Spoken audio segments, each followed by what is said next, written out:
Okay, let's start. Today we will discuss about parts of speech. Parts of speech. Parts মানে অংশ অংশ সমূহ, speech মানে উক্তি বা কথা, উক্তি বা কথা।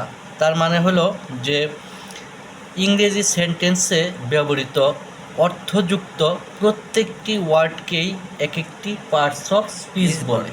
মানে অর্থযুক্ত প্রত্যেকটা ওয়ার্ড থাকতে হবে, এলোপাতারি ওয়ার্ড না। তাহলে অর্থযুক্ত ইংরেজি সেন্টেন্সে ব্যবহৃত প্রত্যেকটি অর্থযুক্ত ওয়ার্ডকেই এক একটি পার্টস অফ স্পিচ বলে।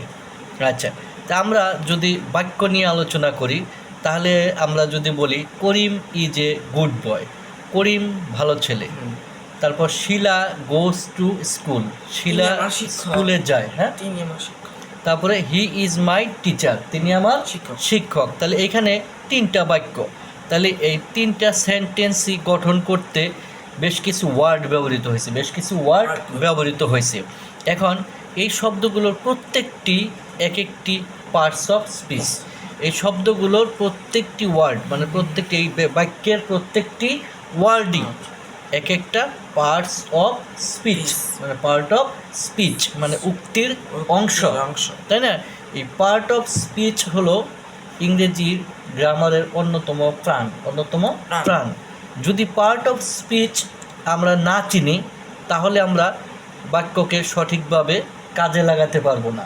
বাক্যের মধ্যে কি কি আছে এটা আমরা কি করতে পারবো না, অনুধাবন করতে পারবো না।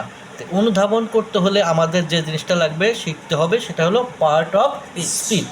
পার্টস অফ স্পিচ আমাদের শিখতে হবে।